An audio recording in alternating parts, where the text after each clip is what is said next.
From News 8, your local news source, this is breaking news. That breaking news this morning, Indianapolis on edge. Protests over the death of George Floyd reaching a boiling point in the city. Police working throughout the night to control the crowds. Scenes like what you're seeing here. Fires, pepper balls, and tear gas playing out across the country. It will be a day of cleaning up here in the city after shattered glass and vandalism left behind a mark at the end of a long night of disruption downtown. And the city is bracing for what could come during another protest planned for 4:30 today at the Indiana War Memorial. We have live team coverage this morning. News 8's Aleesa Hodges is live at the State House where cleanup is underway. But we begin first with Aleesa Kuznetsov, who's live at one of the businesses that was damaged overnight. Good morning, Sierra. Yeah, we've moved to the intersection of Meridian and Ohio. This is what we're seeing all over the city this morning. Messages spray painted, "I can't breathe." Now, this message is in front of the Starbucks here. We're going to take you over here where you can see the windows just shattered. All right, Angela, thank you. Our live team coverage continues now with Aleesa Hodges. She's live near the State House where the protests began to get violent last night. Aleesa, what are you seeing out there this morning?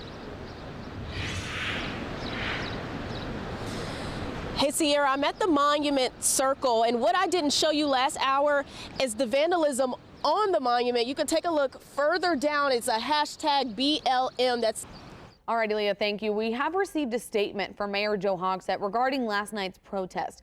Hogsett said in part, "I am saddened that so many people and businesses were injured in the violence that ensued. While the emotions that fueled this vandalism may be justified, the actions that were taken and the harm that it has caused were simply unacceptable and did nothing to further the cause of progress." Hogsett went on to say that 3 law enforcement officers were injured during the protest, and IMPD says that a deputy was also shot at.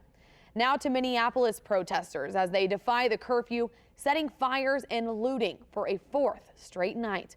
All of this despite the arrest of the officer at the center of the protests nationwide.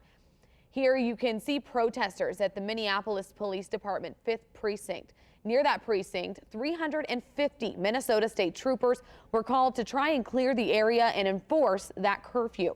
The governor and mayor gave an emotional plea to stop the violence in an early morning news conference. If you care about your community, you got to put this to an end. It needs to stop. You're not getting back at the police officer that tragically killed George Floyd by looting a town.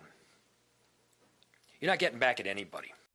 The Pentagon has been ordered to prepare troops to be sent to the Twin Cities. According to the AP, the last time this was done was during the LA riots of 1992. Officials say U.S. Army soldiers are able to arrive within 4 hours. This morning, Derek Chauvin is waking up behind bars. The former Minneapolis officer is facing charges of 3rd-degree murder and manslaughter. Chauvin is the man seen with his knee on Floyd's neck in this photo. If convicted, he could face more than 12 years in prison. The other 3 officers involved are still under investigation, but prosecutors say they will likely face charges. Police responded in force as demonstrations spread nationwide. The White House was on lockdown at one point. Fires were started in Atlanta, Georgia. A reporter was hit with a pepper ball in Louisville, and in Detroit, Michigan, 1 person was killed. Detroit police say that a man was killed when someone in an SUV fired shots into a crowd of protesters. Police say the 19-year-old victim died at the hospital. Crowds gathered at the White House overnight protesting the killing of Floyd and President Trump's response. They threw bottles and other objects at officers wearing riot gear. Here you can see protesters and police fighting over a barricade. And cameras captured the rising tension in Atlanta, Georgia. Multiple fires were set and people threw bricks at the CNN Center and the College Football Hall of Fame. Explosives were tossed at cops. That led to an impassioned plea from the city's mayor. So what I see happening on the streets of Atlanta is not Atlanta. This is not a protest. This is not in the spirit of Martin Luther King Jr. This is chaos. We are live all morning, continuing to cover the protests right here in Indianapolis over George Floyd's death. We have reached out to city officials and leaders and will continue to provide updates throughout daybreak. Coming up in the next half hour, our reporter Julia Dang will be live telling us about her experience in the middle of the protest last night. We are following more breaking news this morning. One person is dead and 3 others are injured after an early morning house fire on the east side.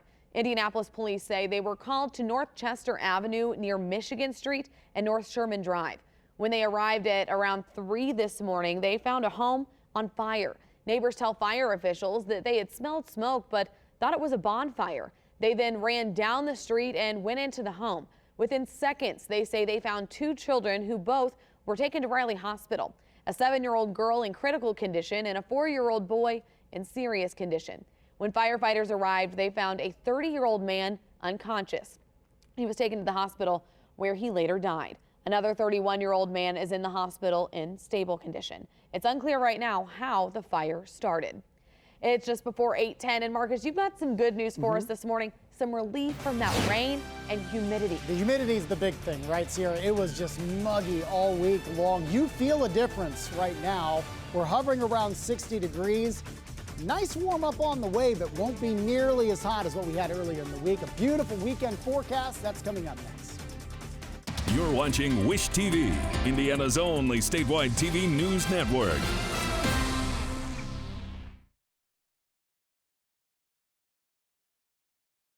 From News 8, your local news source, this is breaking news. It is 6:59, top of the 7 o'clock hour. Is a bad time for this. This was a semi-fire at its peak in terms of the flames a few moments ago.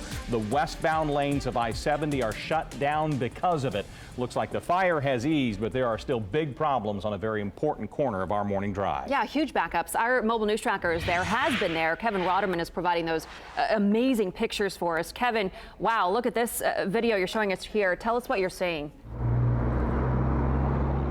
Good morning. I've got good news. They've reopened one lane of I-70 westbound. They're letting traffic pass by on the left shoulder. But here's what's left of that semi that caught fire earlier this morning. I'm told by the Indiana State Police troopers here at the scene that the truck driver is just fine. They're actually still here somewhere at the scene. But right now the big problem is the actual cleanup and the fuel that is leaking from the semi. Right now you can see crews are trying to address that on the side of the interstate. At one point the fuel actually was on fire all the way down the right side of the interstate. So like I said, one lane of traffic is getting passed on I-70 westbound. The traffic coming from I-465 southbound trying to get on I-70 westbound is getting by just fine, but people are slowing down to take a look at the scene. I would definitely avoid this area if you can. Stephanie? All right, thank you, Kevin. Yeah, we're starting to see that backup now extend past the I-465, I-70 interchange for folks coming in from the east side. So at a quick 25-minute morning commute, and then 65 from Greenwood to the South Split, you're at a 9-minute morning drive. Scott and Kylie. All right, Stephanie, thank you. It is just about 7:02 right now. Thanks for joining us this Tuesday, March 3rd. We got a lot to get to today. Want to jump into the first forecast with Randy Alice. Had the rain move through overnight. Is it for the most part gone for the day now? Yeah, it's moving east of the city here. We had a report from the Atlanta area about 3/4 inch of rain and some hail that came down with a thunderstorm here overnight last night. Had some reports of thunder and lightning, but nothing severe here. Things have been improving today. This is down in Bloomington. Again, you've had some rain down there, a little shine to the streets. Temperature in Bloomington at high temperature right around 53 degrees. Randy, thank you. And happening now, an urgent statewide search for a 6-month-old baby. Please take a look at your screen right here. Indiana State Police say Paris Robinson is missing out of Marion in Grant County. She was last seen wearing leopard print baby clothes and in a car seat. That carrier is black with purple on the inside. Police say the girl also had a brown blanket. She has black hair and black eyes, as you can see. Police say she was last seen with 38-year-old Taja Robinson in Marion yesterday evening. She is believed to be in extreme danger. Taja is 5'4" with black hair and brown eyes. She was last seen wearing a brown jacket, brown pants, and brown shoes. If you see them, contact 911 or the Marion Police Department. 44 degrees at 4 minutes after 7. Developing now. Butler University tells its students studying in Italy to leave that country by tomorrow. The sudden evacuation comes as the COVID-19 coronavirus spreads. News 8's Demi Johnson is live at Butler this morning with how the students there are feeling about this change of plans. Hey, good morning. Wish TV News 8. And Demi, the coronavirus situation in Italy also has a teacher in Carmel in self-quarantine this morning. The Carmel Clay School District says a teacher that returned from a trip to Italy late last week works at Smoky Row Elementary. A note to parents from the school says while the CDC and local health officials do not require a quarantine, the teacher met with administrators and volunteered for a self-quarantine, 14 days. The note also says the teacher has not been diagnosed with the virus and that there are no confirmed cases of COVID-19 in Carmel schools. The school district says it's also doing extra work to sanitize its buildings. State Department of Health says it has kits in stock to test for coronavirus. Officials say they can now test about 900 people. As we've told you on Daybreak, state health officials have activated a plan for handling a coronavirus outbreak in the state and are working to educate schools, businesses, and medical facilities on what to do if it reaches here. So far, there are no confirmed cases in the state. And U.S. officials want more information on international travelers to prevent the spread of the virus in the country. This comes as the global death toll rises to more than 3,100 people. 6 people have died in the United States so far. They all lived in Washington state, where a state of emergency has been declared. There are now 105 confirmed cases throughout the country. Georgia reported 2 confirmed illnesses last night. They are the first reported cases in that state. Georgia's governor said the patients all live in the same home. One of the people just returned from Italy. Massachusetts also reported its first case of the virus. Health officials say a woman in her 20s traveled to Italy with her school. The Trump administration is weighing new travel restrictions. You should not travel to certain sections of Italy or South Korea. Those advisories may expand. A 4th person has also tested positive for the coronavirus in Illinois. In your Vote 2020, a newly narrowed field of Democrats faces a huge day of presidential primaries. Joe Biden, Bernie Sanders, Elizabeth Warren, Mike Bloomberg are all pushing to win states today. Tulsi Gabbard is still in the race, but she's polling at or below 1%. 14 states go to the polls today. California and Texas are the big prizes on the day in terms of the delegate haul. Biden is hoping to ride momentum from his big win in South Carolina and 3 big new endorsements. Amy Klobuchar, Pete Buttigieg both abruptly ended their campaigns ahead of Super Tuesday and now back Biden. Beto O'Rourke, who dropped out of the race earlier, also supports the former vice president. I cannot think of a better way to end my campaign than joining his. And I'm encouraging everybody who is part of my campaign to join me because we have found that leader in Vice President, soon to be President, Joe Biden. We need somebody who will fight for democracy here and abroad because democracy is under attack here and abroad. We need Joe Biden. Bernie Sanders plans to watch the Super Tuesday results in a rally in his home state, Vermont. Warren is moving on from today's states to head to Michigan, which is one of those that votes next Tuesday. Today is Bloomberg's first day of actual ballot work. Earlier states, he focused on the massive ad campaign on the Super Tuesday states, so he was a write-in candidate in the early primaries. And we are following breaking news this morning coming out of Nashville, Tennessee. Police there say 5 people are now dead after a possible tornado tore through overnight. Storm hit around 12:30 this morning. The Nashville Fire Department is responding to about 40 building collapses. Tens of thousands of people are without power statewide. Storm Track 8 Stephanie Mead is sorting through all the storm reports. Got the latest from the National Weather Service right now. Yeah, and unfortunately, I feel like we're only going to see more and more reports come in just because we're starting to see daylight approach. So more of that as we head throughout daybreak here. But this system here hit at probably the most inopportune time for folks, unfortunately, overnight. Right now, the back edge of the rain now starting to push into downtown Nashville. So most of the severe weather threat well east of them. But here's a picture of the tornado threat that pushed through closer to midnight, and you can see exactly where that tornado hit. Unfortunately, a little bit earlier from the stopped radar loop, but we are looking at reports now starting to pop up on our radar of that actual damage from possible tornadoes in downtown Nashville here this morning. So we have that report closer to Nashville. We also have hail report as well as storm damage. So we have that hail damage there up to about baseball-sized hail near Dickinson. That's just southwest of Nashville. And as this continues to shift towards the east, that severe weather threat really greatly diminishing for those folks there. But this morning, they are waking up to quite a bit of widespread damage already. You can see street signs on the ground, broken glass and damaged businesses. In this video, you can also see a semi overturned on the street and a glass door of a business shattered. After the storm passed, families came out of their homes for the first time just to see the damage. It's bad. It's bad. It's bad. I mean, when you're inside, it was one thing, but to walk out here now and see everything, it's bad. The storm has since cleared the Nashville area and the tornado warning has since expired. Investigators with the National Weather Service will now survey damage and confirm tornado intensity later on today. But just a very active overnight for those folks there. Absolutely. All right, Stephanie, thank you. It is 7:11 now. Randy's watching our own weather. A nice day on tap for us, sir. Yeah, and I tell you what here, guys, the rain moving out, sunshine will move in. It's going to be a windy day here, too. A gusty west wind, 20, 30 miles an hour. 50s here today and 50s through Thursday. We'll have a little blip on Friday here. Some cold air comes on down. But the weekend looks great. In fact, we're talking about 60. I'll break it all down in my 8-day forecast.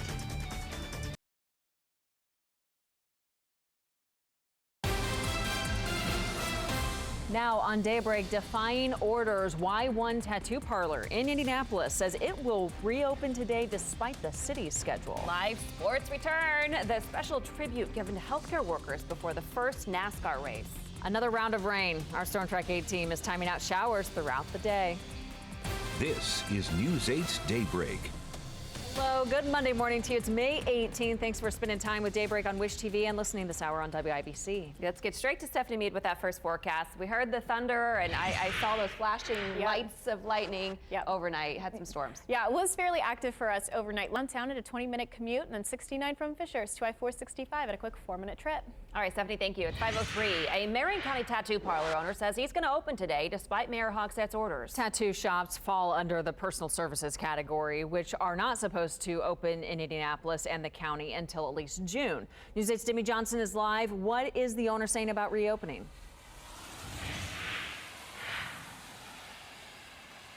Yeah, so Eric No tells us he's willing to pay a fine to reopen. In Indianapolis, Demi Johnson, Wish TV, wishtv.com, and follow us on Facebook. Demi, live for us, thank you. And a local barber who told News 8 he would defy orders and open today says he's changed his mind. On Friday, Jason Hicks, owner of Downtown's Barbershop, said that he needed to reopen today in order to pay his bills. But after those comments, Hicks says he got several calls from the state warning him that if he were to open, he would lose his license and get a Class D misdemeanor. Hicks posted on Facebook saying all appointments he scheduled for the week will have to be canceled. Coming up in our next half hour, we'll take a look at what people in Marion County are saying about the delayed reopening of salons. Happening today, President Trump will meet with leaders in the restaurant industry to discuss the impact of the pandemic. The meeting is expected to include representatives of the Independent Restaurant Coalition, the group organized during the pandemic to represent the interests of independent restaurants across the country. The group has expressed concerns about the Paycheck Protection Program. It most recently praised additional flexibilities for restaurants in the Democrats' stimulus plan that passed last week in the House. Also happening today, dozens of auto plants will reopen across the country after being shuttered because of the pandemic. According to the Detroit Free Press, 2 General Motors plants will open here in Indiana. Those are the Kokomo plant and the Fort Wayne Assembly. According to our partners at Inside Indiana Business, GM says ventilator production is still scheduled to continue through August. GM officials say that work will not affect regular production. A GM spokesperson told the Detroit Free Press that by Tuesday, 12,000 people will be back to work off furlough. Federal Reserve Chair Jerome Powell says he's optimistic that the economy can begin to recover this year. In an interview on CBS's 60 Minutes, Powell said a recovery can begin in the second half of the year, assuming there isn't a second wave of the virus. Powell suggested that a full recovery will not likely be possible until there's a vaccine, though. He noted that the economy was healthy before the COVID-19 and that once the outbreak is contained, the economy should be able to rebound substantially. Almost every state enters this week with eased COVID-19 restrictions. John Lawrence reports that some health officials worry reopening will lead to a rise in confirmed cases. Drivers, start your engine. Engines fired at Darlington Raceway, marking the first live sport to return during the pandemic. The first event was called the Real Heroes 400 and was dedicated to healthcare workers fighting the coronavirus. The 400-mile drive was unlike any other, with the grandstands completely empty and not a single tailgate inside the track. Everyone wore face coverings, but when the green flag waved, it turned into a regular old race. Kevin Harvick took the checkers to win, but says it felt different than other wins. I just want to thank everybody from NASCAR and all the teams for letting us do what we do. This is I didn't think it was going to be that much different, and then we won the race, and it's dead silent out here. So we miss the fans. NASCAR has developed a health plan approved by officials in both South Carolina and North Carolina and have 7 scheduled races over the next 11 days. It is now 5:09. Digital gowns for healthcare workers will tell you who started a movement in Indiana that has now gone national. And we're also looking at the potential for some heavy rain, especially as we head into late tonight and through the overnight hours, which has prompted a flash flood watch. So we'll show you just how much more rain we could possibly see and then where temperatures are headed through the later half of the week. Coming up in my full forecast. You're watching Wish TV, Indiana's only statewide TV news network.